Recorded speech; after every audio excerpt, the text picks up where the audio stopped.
Basics of Costume Design, Module 1, Assignment 1, Poetry Reading and Sensory Objects. The Raven by Edgar Allan Poe.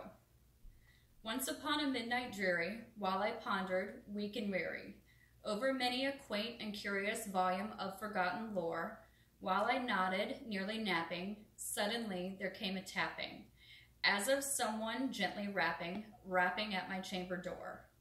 "'Tis some visitor," I muttered, tapping at my chamber door. Only this, and nothing more. Ah, distinctly I remember, it was in the bleak December, and each separate dying ember wrought its ghost upon the floor. Eagerly I wished the morrow, vainly I had sought to borrow from my books surcease of sorrow, sorrow from the lost Lenore.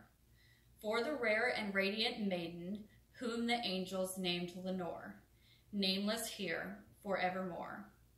And the silken, sad, uncertain rustling of each purple curtain thrilled me, filled me with fantastic terrors never felt before. So that now, to still the beating of my heart, I stood repeating, "'Tis some visitor entreating entrance at my chamber door. Some late visitor entreating entrance at my chamber door. 'Tis it this, and nothing more?" Presently my soul grew stronger, hesitating then no longer. "Sir, and I, or madam, truly your forgiveness I implore.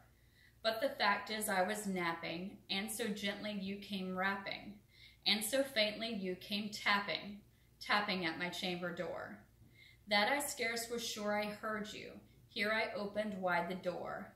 Darkness there, and nothing more. Deep into that darkness peering, long I stood there, wondering, fearing, doubting, dreaming, dreams no mortal ever dared to dream before.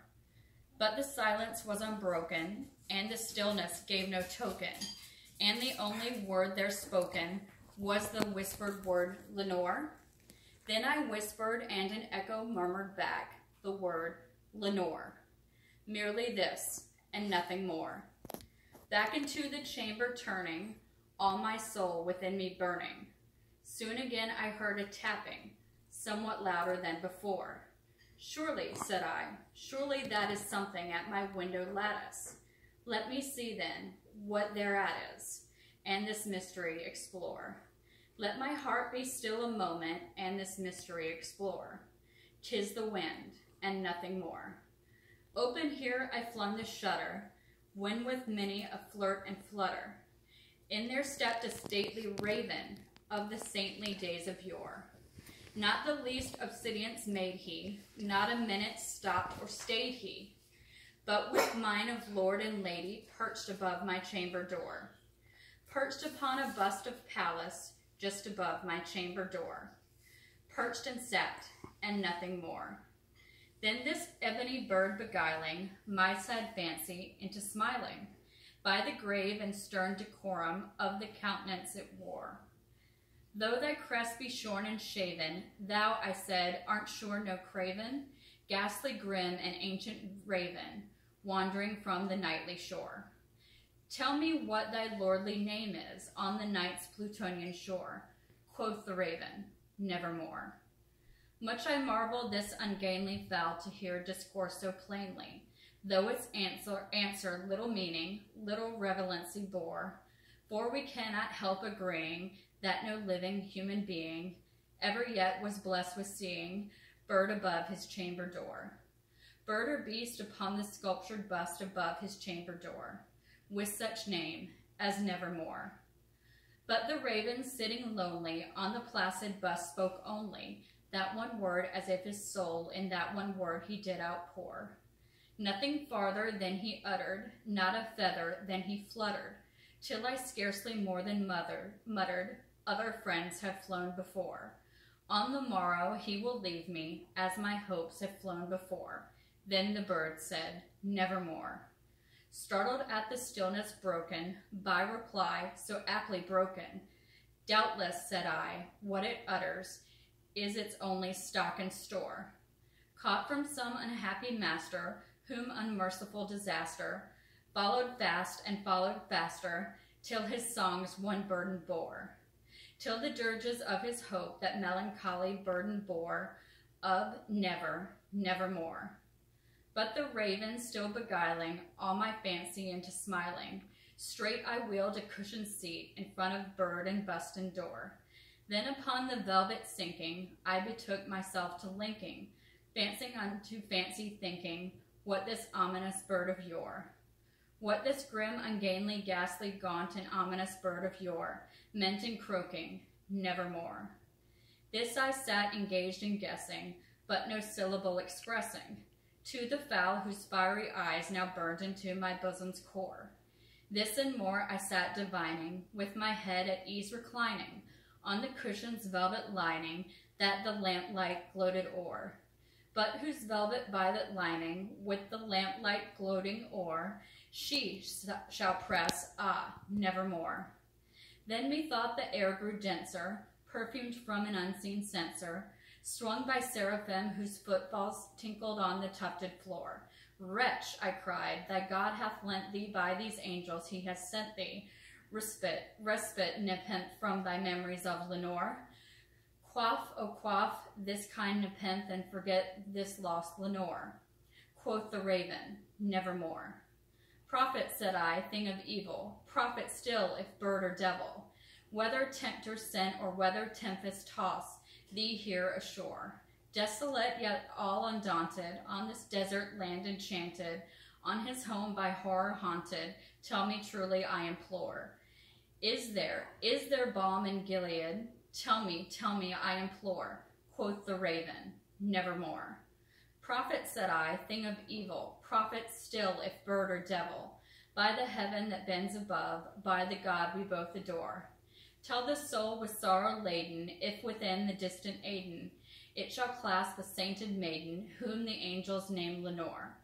Clasp a rare and radiant maiden, who the angels name Lenore. Quoth the raven, nevermore. Be that word of sign of parting, bird or fiend, I shrieked upstarting.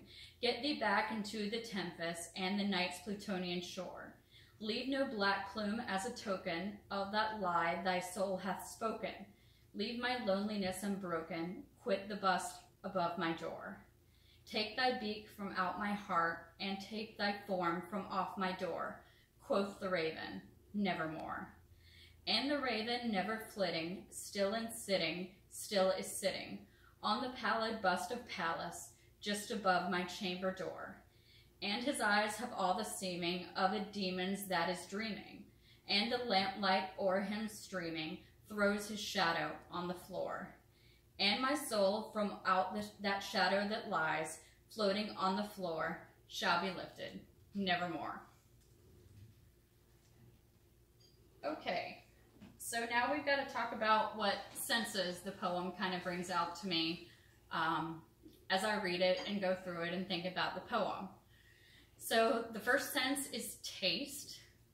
So what first came to me when I started reading the poem was the taste of stale crackers, which kind of gross, and I don't really want to taste the stale cracker, but there's kind of a sense of stale air to me, and kind of I feel like he's in kind of a damp, dark place. And the taste of stale crackers, just kind of tasting the stale air and anything stale. So to me, stale crackers kind of is what comes to mind when you read the poem. Smell. To me, and I don't really want to touch it, but charcoal. Because I kind of smell like a fire burning, and the smell of embers and charcoal, and I feel like maybe he's sitting there writing, so he may have charcoal on his fingers, and you can smell that smoky smell from the charcoal around him. Touch. This velvet cushion. I can feel the velvet, and there's feathers in this cushion too, and you can kind of feel those feathers in this cushion too. So that brings me back to the bird in the story. And they talk about all of the velvet fabric around. He's sitting on a velvet cushion, and I feel like there's velvet curtains everywhere. And so I just feel like there's a lot of that around in the poem. I dropped it over here. Let me see if I can pick that up without hurting myself.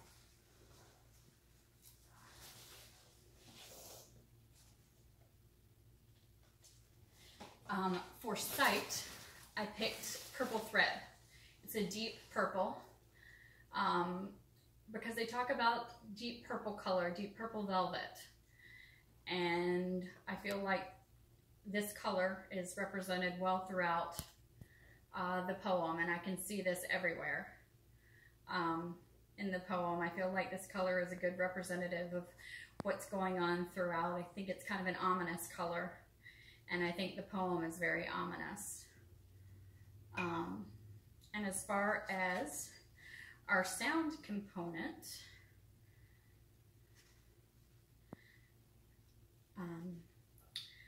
I feel like there's silence, but to me, when I think about hearing him sitting in the silence, this is what I hear.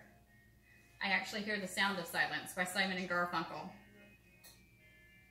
which is kind of a play on words there, but I can hear him and the Raven sitting there listening to Paul Simon and Art Garfunkel.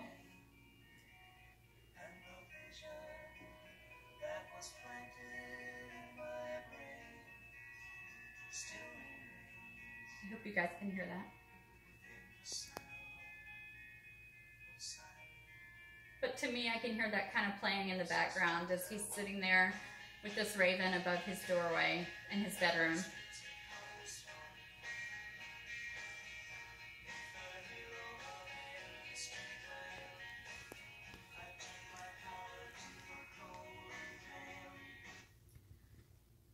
So thank you guys for watching. Those are the sentences that come to mind when I read The Raven by Edgar Allan Poe.